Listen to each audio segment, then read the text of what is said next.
Ces derniers temps, très souvent, cette notion de vie que nous donne Jésus résonne dans mon cœur. Quelle est la vie que Jésus te réserve? Est-ce que tu as déjà réfléchi, pensé à cela? Est-ce que tu t'es déjà posé la question? Vous voyez, parfois nous traversons des moments difficiles. Parfois nous héritons même de décisions que nous avons prises dans le passé. Et ces décisions, et on a l'impression qu'elles nous condamnent jusqu'à la fin de nos jours. Euh, Par exemple, un mariage dans lequel, j'allais dire un mauvais mariage, une mauvaise décision de mariage, un mariage qui a échoué peut-être, qui finalement est au quotidien difficile à vivre, ou peut-être même qui a échoué, s'est terminé en un divorce, et tu as l'impression que tu es condamné à vie. Ça peut être une décision familiale, professionnelle ou autre, et tu te dis et tu regrettes tes agissements, et à cause de ces agissements-là, tu as l'impression que ta vie est fichue, que ta vie ne sera qu'un échec et ne sera que vouée à l'échec. Mais Jésus va dire, lui, Jean 10, verset 4, Jean 10, je vais lire à partir du verset 11, je suis le bon berger. Le bon berger donne sa vie pour ses brebis. Celui qui n'est pas le berger, qui n'est pas le propriétaire des brebis, mais que l'on paye pour les garder, il se sauve, lui. Et dès qu'il voit venir le loup, et il abandonne les brebis. Alors le loup se précipite sur elles, il s'empare de quelques-unes et disperse le troupeau. Cet homme agit ainsi parce qu'il est payé pour faire ce travail et qu'il n'a aucun souci des brebis. Verset 14, et c'est là que ça m'interpelle. Moi, dit Jésus, moi, je suis le bon berger. Je connais mes brebis et mes brebis me connaissent. Tout comme le Père me connaît, que je connais le Père, je donne ma vie pour mes brebis. J'ai encore d'autres brebis qui ne sont pas de cet enclos, celles-là aussi. Il faut que je les amène. Elles écouteront ma voix. Et ainsi, il n'y aura plus qu'un seul troupeau avec un seul berger. Dans ce passage-là, Jésus se présente comme le bon berger. Non pas un berger qui est venu pour exploiter ses brebis. Non, il est venu pour leur donner la vie. Et dans le verset 10, je suis venu, dit Jésus, afin que les hommes, les femmes aient la vie, une vie abondante. Ce mot abondante, j'aimerais qu'il résonne dans ton cœur et dans tes pensées. À travers ce mot abondante, je veux vraiment que toutes tes idées sombres, toutes tes idées de déprime, de découragement, d'abattement, toutes tes idées qui te disent, tous ces mensonges qui te disent que tu ne t'en sortiras pas, que ta vie se terminera mal, que ta vie se terminera dans un échec, que ta vie se terminera dans une impasse. J'aimerais qu'à travers ce mot abondante, une vie abondante, toutes ces pensées mensongères soient balayées dans le nom de Jésus-Christ. Pourquoi? Parce que c'est Jésus qui dit cela. Jésus dit, je suis venu afin que les hommes aient la vie. Ils aient la vie en abondance. Je suis venu, moi Jésus, je suis venu pour que les hommes aient une vie abondante. Une vie abondante, c'est une vie de paix, une vie de joie, une vie d'épanouissement spirituel, moral. Et si Jésus est venu pour cela, ce que moi je sais, c'est que Jésus n'échoue jamais. Quel que soit ton passé, quel que soit ton parcours, quels que soient tous les manques que tu n'as pas eus dans ta vie. Parfois, nous regardons beaucoup à ce que nous n'avons pas eu. Parce que je n'ai pas eu tel père, parce que je n'ai pas eu telle mère, parce que je n'ai pas eu telle éducation, parce que je n'ai pas eu tel environnement pour grandir. Peut-être même parce que je n'ai pas eu de père du tout. Peut-être que tu n'as pas eu de mère du tout. Et tu te dis que, eh bien, tu souffres et que ta vie est fichue, que tu n'as pas d'avenir à cause de ton passé. Non, ça c'est un mensonge de l'ennemi.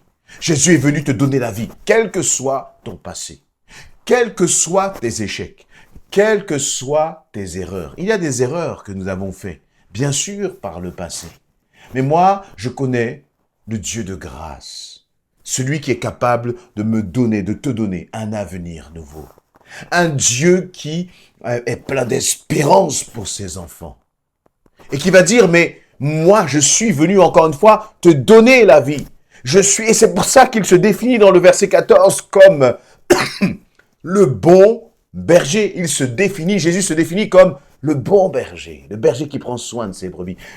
Vous voyez, un berger dans ce monde, ce qui l'intéresse, c'est les brebis qui tiennent bien sur leurs pattes, qui sont bien fortes, qui sont en bonne santé. Jésus, c'est quand même un berger un peu spécial. Que va-t-il faire? Excusez-moi.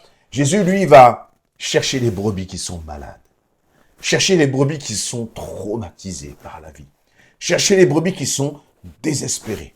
Et dans ces brebis-là, ces brebis abîmées par la vie, il va leur donner la vie.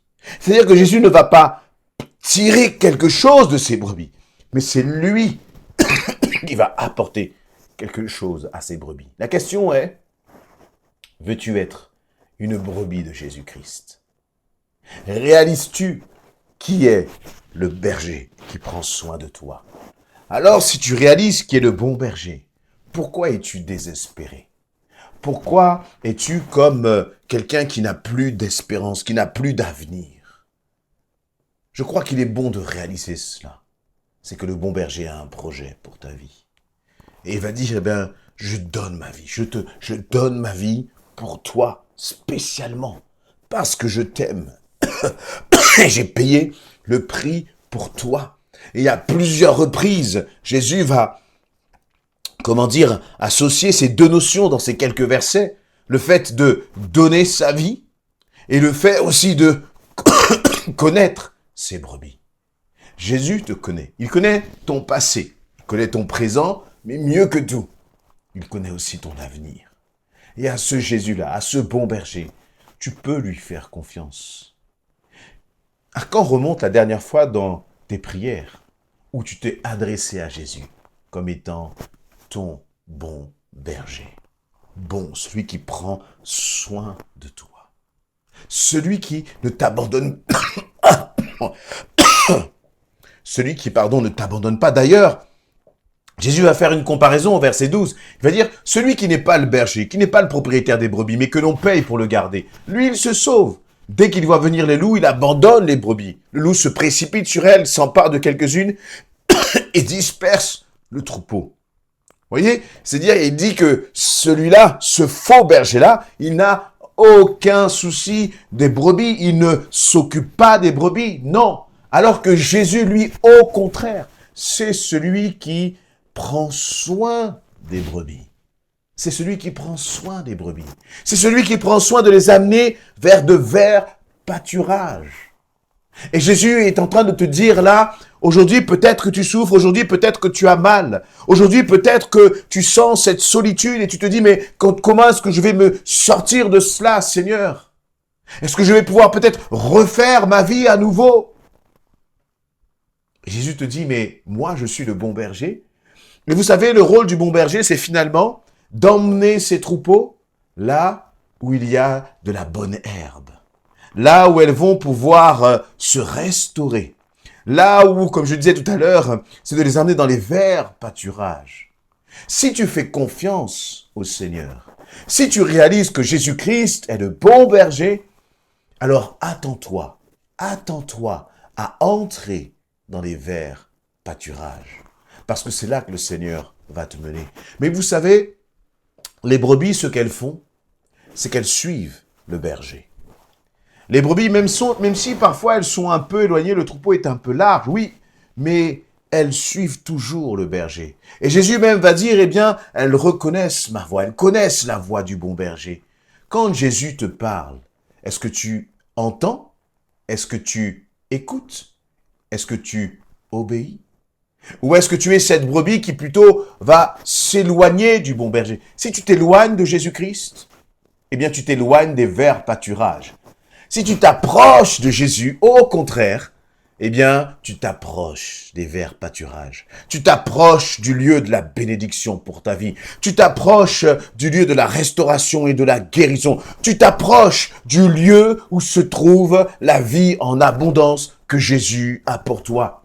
Alors voilà, je voudrais t'encourager en te disant, réalise que quel que soit ce que tu traverses là, maintenant, aujourd'hui, Jésus a pour toi un plan de vie en abondance, une vie abondante. C'est lui qui le dit. Et ce qui est intéressant, c'est que ce n'est pas une question que les disciples auraient posée, ce n'est pas une préoccupation que les disciples auraient exprimée, mais c'est simplement Jésus qui a dit comme pour nous devancer parce qu'il sait ce dont nous avons besoin. Il dit, mais moi je suis venu pour vous donner la vie en abondance, et moi je dis, Seigneur, je veux vivre cette vie en abondance. Je veux entrer dans cette vie en abondance. Je refuse de vivre là comme un misérable sur cette terre, alors que Jésus est venu pour me donner la vie en abondance. Et ce que je crois, c'est que lorsque Jésus vient pour accomplir une mission, cette mission, il amène à son terme. Et si Jésus est venu pour me donner la vie en abondance, il n'est pas possible que Jésus échoue. Jésus n'échoue pas pour moi. Jésus n'échoue pas pour toi. Moi, pour ma vie, je le crois. Alors toi aussi, saisis-le par la foi. Et demande simplement au Seigneur, Seigneur, que dois-je faire? Quel acte d'obéissance je dois manifester pour entrer dans cette vie que tu as pour moi? Parce que trop souvent, ce n'est pas... Et comment dire, systématiquement plutôt, ce n'est pas Jésus le problème. Systématiquement, c'est nous le problème. Nous n'entrons pas dans la vie que Jésus a pour nous parce que nous n'obéissons pas à ce qu'il nous demande de faire. Mon ami, mon frère, ma sœur, obéis au Seigneur et tu verras son plan d'abondance se dérouler devant tes yeux pour ta vie. Amen.